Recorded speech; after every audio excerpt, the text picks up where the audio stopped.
Gracias por ir con la mejor periodista que México tiene en estos momentos, con la queridísima Nancy Flores, quien ayer hizo un planteamiento que provocó que, si bien es cierto, la doctora Claudia Sheinbaum dijera, bueno, lo vamos a revisar,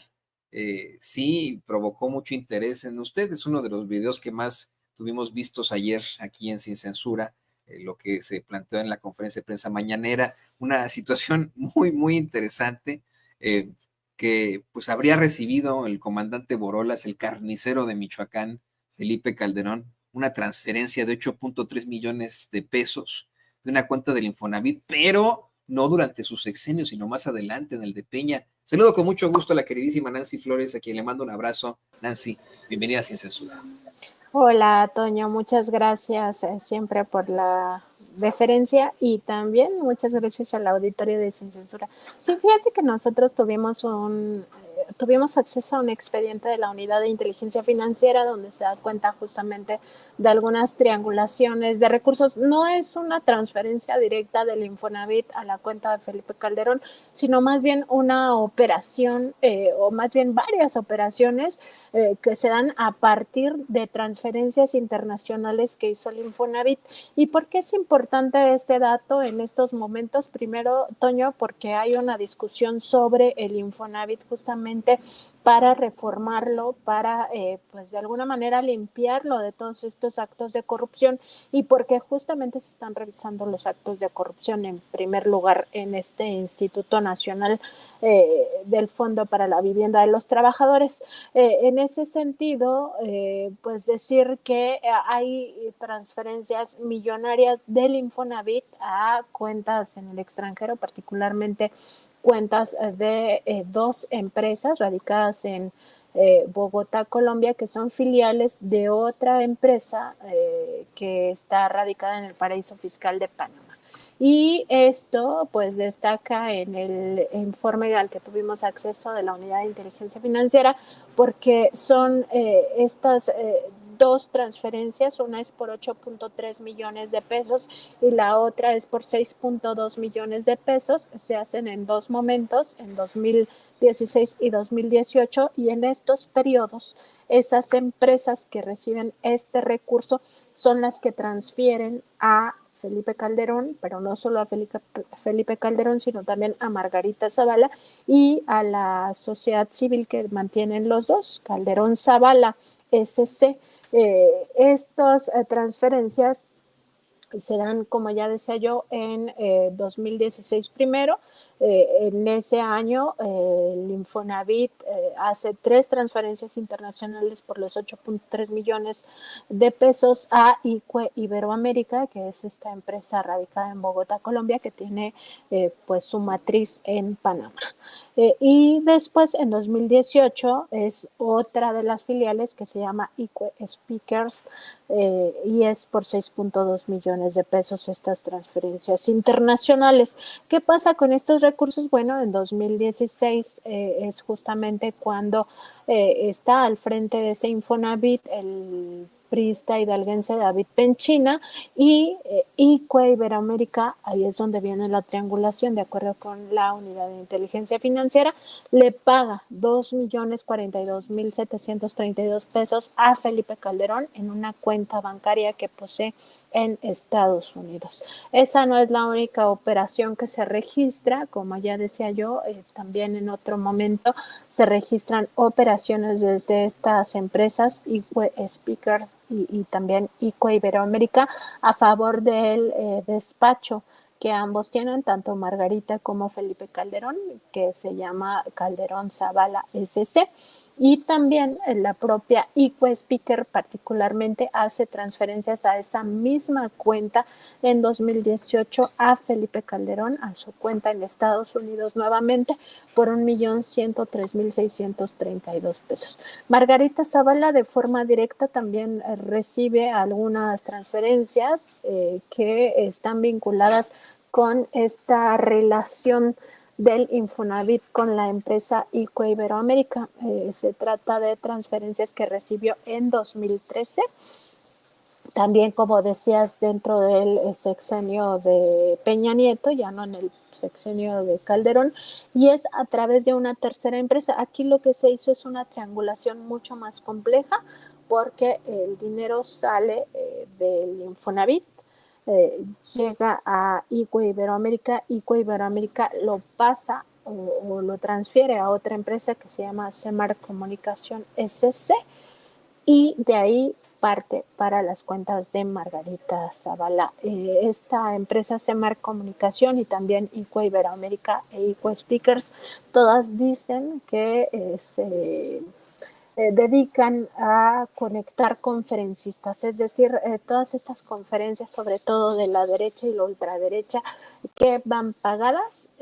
son parte del negocio de estas compañías. Entonces, ¿qué pasa con CEMARC también? Y forma parte de la complejidad de estas operaciones identificadas por la Unidad de Inteligencia Financiera, que tiene un domicilio y teléfonos, que es el domicilio fiscal de CEMARC, donde también está asentada otra compañía que se llama Target Marketing Asesores SC. Este dato también es relevante porque Margarita Zavala directamente también recibe recursos de Target Marketing, que supuestamente también se dedica a esto de conectar conferencistas. En este caso se trata de 2 cheques por 422,666 pesos, y Iberoamérica le transfiere directamente a Margarita Zavala 125,000 pesos,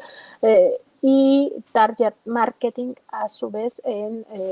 otra operación entre 2015 y 2016, también le transfiere a Felipe Calderón, en este caso 1,755,440 pesos, y Marc Comunicación también le paga a Felipe Calderón otro cheque por 549,120 pesos. Si te das cuenta, Toño, es una serie de triangulaciones, no lo da directamente el Infonavit a Felipe Calderón, pero el origen son estos 15 millones de pesos que transfiere el Infonavit en 2 momentos, 2016 y 2018, a estas empresas, y la relación que se encuentra, pues también incluye lo de Margarita Zavala y el propio despacho Calderón Zavala SC. Pues es parte de lo que se tendrá que investigar, porque justo después de que le pregunté a la presidenta Claudia Sheinbaum el día de ayer, pues dijo, vamos a pedirle a Octavio Romero, que es el actual titular del Infonavit, pues que lo investigue o que revise este asunto que estaba yo comentando. Entonces veremos si después se destapa esta otra cloaca del Infonavit. Y pues esto nos explica mucho también, Toño, de por qué no quieren la reforma al Infonavit y por qué están haciendo estas campañas de desprestigio, de que se van a robar tus ahorros, se van a robar tu dinero, ya no vas a poder tener acceso a vivienda, cuando en realidad pues el negocio y el robo despoblado a los trabajadores que ahorraban en este instituto del Fondo Nacional para la Vivienda de los Trabajadores, pues se daba en los gobiernos pasados, Toño. Yo tengo una pregunta, y lo hemos analizado una y otra vez, querida Nancy, ya para cerrar, yo sé que andas del tingo al tango, pero hemos platicado contigo las denuncias en contra de Calderón, incluso en la Corte Penal Internacional de Justicia, ¿no? Hemos hablado de las investigaciones y carpetas que tendría abiertas en la Fiscalía General de la República por otros temas. Hemos hablado de cómo es que se podría destapar la cloaca, como bien dices, acá en Estados Unidos, si de pronto cantara su mejor amigo, Genaro García Luna, a quien meten a una cárcel muy difícil en la que se reportan constantemente torturas, situaciones muy feas para los reclusos. Y ahora viene esta denuncia durísima que hacen ustedes, que consiguen documentar ahí en contralínea de pues una malversación terrible, millonaria, aparte, en la parte corrupta de Infonavit, a la familia de este tipo, que recientemente salió ahí a chillotear con que él se la pasa andando en bicicleta, que vive muy austeramente, que le quitaron su pensión, pobrecito, se lo dijo precisamente al sujeto que te ofendió en algún momento, Oscar Mario Beteta, ese misógino hijo de su chingada madre, perdón que lo diga así, pero bueno, a él se lo dice casi al borde del llanto. La pregunta aquí es, ¿hay indicios para que verdaderamente la Fiscalía General de la República consiga armar una carpeta de investigación y al menos con este caso que es durísimo, Felipe Calderón enfrente las consecuencias penales de sus actos? Pues mira, lo que sí te puedo decir, Toño, es que este reporte de la Unidad de Inteligencia Financiera da detalles de muchísimas operaciones muy sospechosas, incluidas aquellas que tuvieron que ver con la asociación civil que crearon tanto Margarita Zavala como el propio Felipe Calderón para hacer su fallido partido político, y que tenía transferencias millonarias que nunca pudieron acreditar el origen de esas operaciones. Si esos datos los juntas con otras informaciones que tienen que ver con el hecho de que la mano derecha de Felipe Calderón estaba involucrada directamente con el cártel de Sinaloa, que es el caso de Genaro García Luna, y eso ya está plenamente documentado, no solo por trabajos periodísticos, sino sobre todo por lo que tocó a la Fiscalía estadounidense para el juicio que enfrentó en la Corte del Distrito Este de Nueva York en su momento, te da una idea de que claro que habría elementos, ¿no? Pero aquí la cosa es cómo lo juzga la propia autoridad de inteligencia financiera y cómo lo juzga en su momento la Fiscalía General de la República, si es que se hiciera una información o si se detallara por parte de la UIF a la FGR para que en su momento se abra una averiguación previa. Todo esto, por supuesto, no deja de tener estos matices que siempre que se aborda a un político y sobre todo a un político opositor, pues se va a victimizar, y esos elementos también juegan un papel muy importante, porque no hay que olvidar que en aras de demostrar que no se está ante un gobierno autoritario, se pueden tomar decisiones que acaben generando impunidad. ¿Y por qué lo digo? Porque pues en muchas ocasiones el presidente López Obrador dijo que su fuerte no era la venganza, y eso lo que generaba en realidad es que todos los opositores, en cuanto se descubría algún hecho irregular, alguna ilegalidad o presunta ilegalidad, pues recurrían a esta estrategia de victimizarse y decir que eran perseguidos políticos y que el dictador, etcétera. Y entonces pues ya todo se congelaba, o sea, todo el proceso se congelaba porque ellos recurrían a esta defensa mediática más que a una defensa jurídica, ¿no? Entonces, si esto prospera o no, pues va a depender de muchos factores que no necesariamente es si se tiene o no certeza de que se lavó dinero o de que se obtuvo dinero de forma ilícita y se metió en circuitos internacionales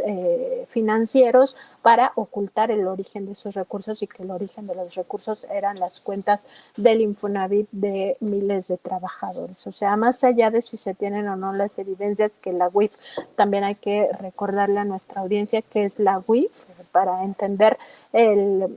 digamos que